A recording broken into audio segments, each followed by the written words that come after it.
আপনারা যদি বিভিন্ন ধরনের ফুল ফল ইনডোর আউটডোর গাছ থেকে একাধিক চারা তৈরি করতে চান তাহলে এই সময়টাকে কাজে লাগান। এই সময়টাই হচ্ছে কাটিং থেকে চারা তৈরির সেরা সময়। এই বর্ষাকে কাজে লাগিয়ে আপনারা প্রচুর চারা তৈরি করে নিতে পারবেন এবং 100% রেজাল্ট পাবেন। আজকে আপনারা আমার এই ভিডিওটি দেখে জানতে পারবেন একেবারে সহজ পদ্ধতিতে কোনো রকম রুটিন হরমোন ছাড়াই কিভাবে একাধিক চারা তৈরি করতে পারবেন। নমস্কার বন্ধুরা, আমি সোনালি আর আপনারা দেখছেন সোনালিস গার্ডেন। তাহলে চলুন কি কি গাছের ডাল থেকে আজকে আমি চারা তৈরি করা দেখাবো, একটা একটা করে দেখে নেওয়া যাক। আজকে আমি আমার এই ভিডিওতে জবা, গোলাপ এবং ক্রোটন প্ল্যান্টের কয়েকটা কাটিং বসিয়ে দেখাবো।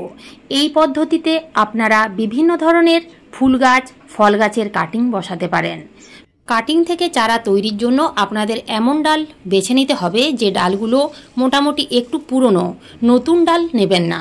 মিডিয়াম সাইজের ডাল, অর্থাৎ যে ডালগুলো বেশ ভালো রকমের রোদ পেয়েছে সেই রকম কয়েকটা ডাল কেটে নিন। তো এখানে আপনারা দেখতেই পাচ্ছেন আমি কয়েকটা ডাল কেটে নিয়েছি।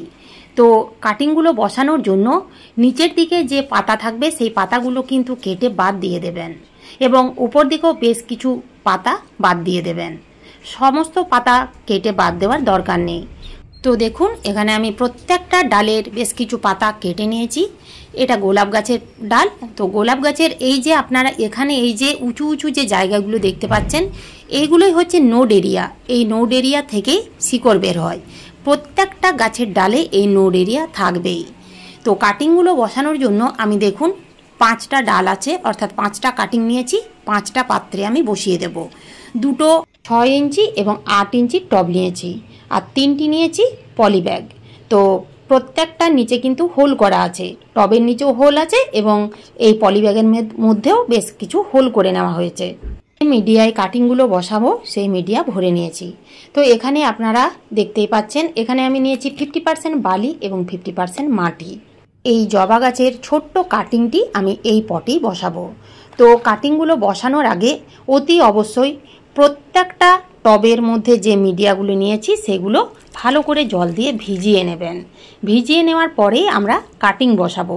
এতে কাটিং বসাতে সুবিধে হবে এবং একটা কাটিংও নষ্ট হবে না। একেবারে সহজ সরল পদ্ধতি।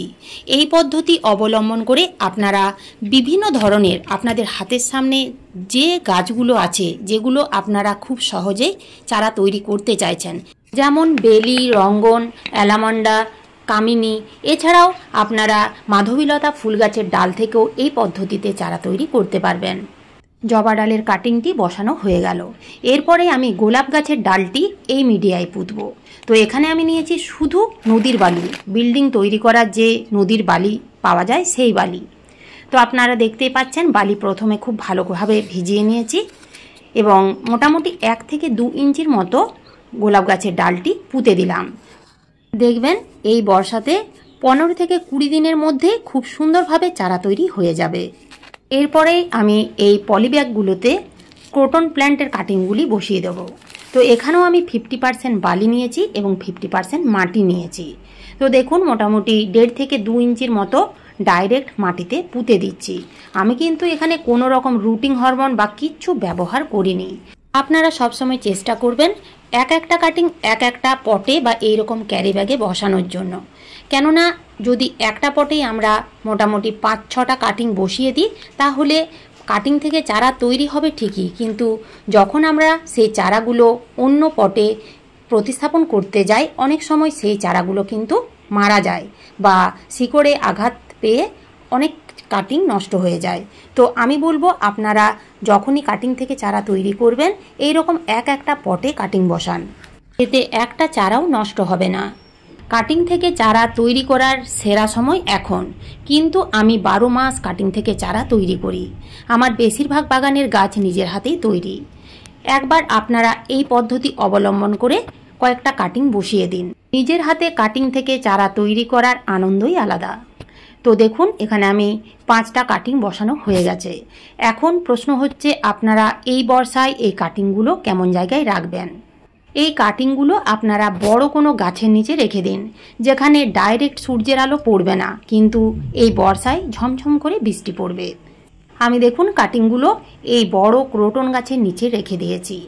যে কোনো কাটিং বসানো হয়ে গেলে সেই কাটিং কিন্তু বারবার নাড়াচাড়া করবেন না, তাতে কিন্তু কাটিং থেকে চারা তৈরি হবে না। আর এই বর্ষাতে আপনাদের কাটিংয়ের মধ্যে জল দেওয়ার কোনো প্রয়োজন নেই। বর্ষার এই বৃষ্টির জলে গাছ সুন্দরভাবে বাড়তে থাকবে, অর্থাৎ কাটিংগুলো সুন্দর চারায় পরিণত হবে। আপনারা এখানে দেখতেই পাচ্ছেন আমি কত ধরনের গাছের কাটিং থেকে চারা তৈরি করেছি। প্রত্যেকটা কাটিং আমার নিজের হাতে তৈরি। এই কাটিংটি আমি মাত্র কয়েকদিন আগে বসিয়েছিলাম। দেখুন এই বৃষ্টির জল পেয়ে কাটিংটা কিন্তু লেগে গেছে।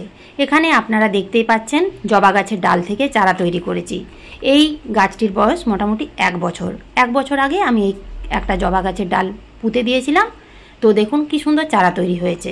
এখানে দেখুন স্নেক প্ল্যান্টের একটা ছোট্ট পাতা পুঁতে দিয়েছিলাম, তো সেই স্নেক প্ল্যান্ট থেকেও সুন্দর চারা তৈরি হয়ে গেছে। কাটিংগুলো বসানোর দ্বিতীয় দিন দেখুন বন্ধুরা কত ঝমঝম করে বৃষ্টি পড়ছে, এবং কাটিংগুলো আমার কিন্তু সেই বড় গাছের নিচেই রাখা আছে।